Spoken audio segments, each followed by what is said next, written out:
have been reading intense crime thrillers for quite a long time, and one day you feel like you need a break from reading them. What do? You move on to other genres, right? Especially if you are a voracious reader and consider reading as an everyday habit. That's obviously what you do. But what if you are someone like me? I am an avid crime fiction reader. Still, I need such breaks. During those breaks, I resort to light reading. But still, I am someone who cannot do without a little bit of suspense. If that is the case with you too, love or romance-inspired crime thrillers or love or romance-inspired suspenses are the plausible solution. Let's see how.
I'll clarify it again. When I say intense crime thrillers, what I mean is that the plot will be intense with serial killers on the prowl, inflicting injuries on their victims both mentally and physically. At the same time, it also gives a hard time for those people who are associated with these blood-curdling crimes in different manners. And after several such tumultuous journeys, even an avid crime fiction reader like me would want to take a break. And I am talking about such breaks. So, before I talk about romance or love-inspired thrillers any further, hey, I am Shalet Jimmy. I'm from India. I love books and I talk about them here. I am an avid crime fiction reader, hence they predominantly constitute my read and to be read list. But I assure you, I have other genres too. Welcome to Shalet Jimmy's Storyworld.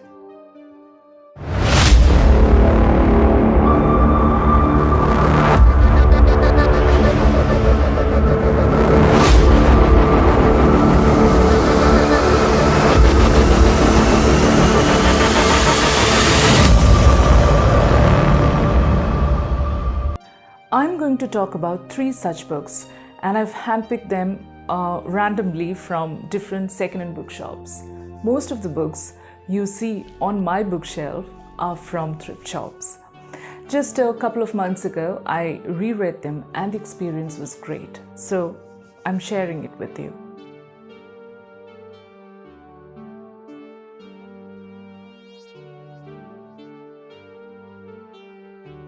The first book is called Full Blast, co-written by Janet Ivanovic and Charlotte Hughes. The book was released a few years ago and could well be regarded as a predecessor to E.L. James's 50 Shades of Grey. But Ivanovic's book is not all erotica like E.L. James. There is Max Holt, a mysterious millionaire who acts and behaves like Christian Grey from 50 Shades of Grey. Or is it the other way around? To understand that, you have to read the book. By the way, Max is not a BDSM aficionado like Kristen, and the female protagonist, Jamie, is very different from E.L. James's Anastasia Steele. Jamie is a reporter and she runs a family newspaper. She is assisted by Vera, who has been a long-time employee with the paper. And the story happens in Vermont in South Carolina. The rampant heat waves has spiked not only the mercury level but also the sex drives of the residents in Vermont. When Jamie meets Max these days, all she can think about is tearing his clothes off, and the feeling is mutual. Max is also a partner in a newspaper. On top of that, Vera says, a nearby bakery is selling aphrodisiac brownies and X-rated cakes. And also, much to the surprise of many residents, a prim librarian, Maxine Chambers, has started a laundry shop in the heart of the town. It is then a psychic called Destiny arrives at the doorstep of Jamie, wanting to work for her. Things get a bit tense when Destiny informs Jamie that something terrible is going to happen in the town, as she had a kind of premonition.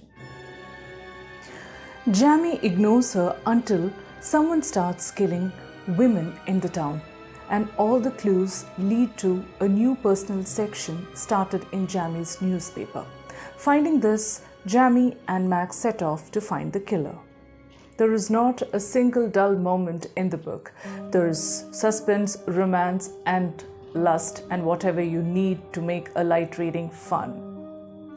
It's a full blast. You can go for it.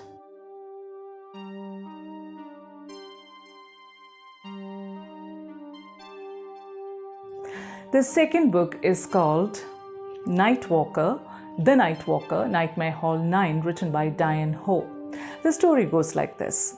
Quinn Hartley is a sleepwalker, and she has done it twice after she came to her new university in Salem. Nobody except her roommate knows this. But things started taking a bad turn when someone wreaks havoc in the university by exploding stinging bombs and attacking couples. Quinn is paranoid that she could be the culprit, as she is a sleepwalker and has no memories about the same. Not only that, the evidence piled up in front of her is also not saying a different story. But in the middle of all the confusion, just a fleeting thought that someone is taking advantage of her sleepwalking and making her a pawn gives her a breather.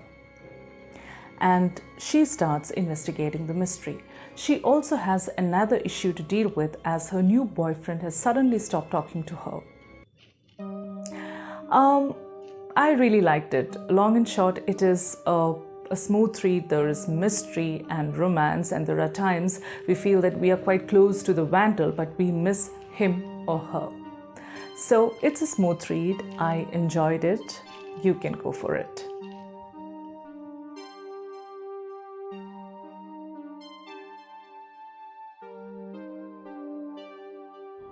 Last but not the least is a book called Murder at Eagle Summit, written by Virginia Smith.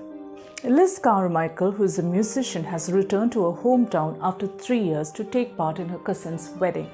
She is not quite looking forward to it, as there is someone she wants to avoid and knows that she cannot avoid.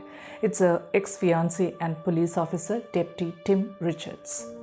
3 years ago, due to someone, she has called off her wedding with Tim. But the moment Tim met her, even after 30 years, he realized that he is still in love with her. Carmichael family and friends have gathered at Eagle Summit, a romantic ski resort, for the wedding, and they were enjoying themselves when things went awry.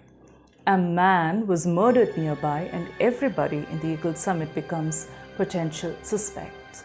Not only that, Liz has seen a shadowy figure on the previous night where the murder has taken place. Now Liz has become a target for those who have committed the crime. This is also a smooth read with mystery and romance. By the way, if you have not read any crime fiction, these books could also help you to start reading one. If you like my review, please like, comment, subscribe, and share. Show some love. God bless.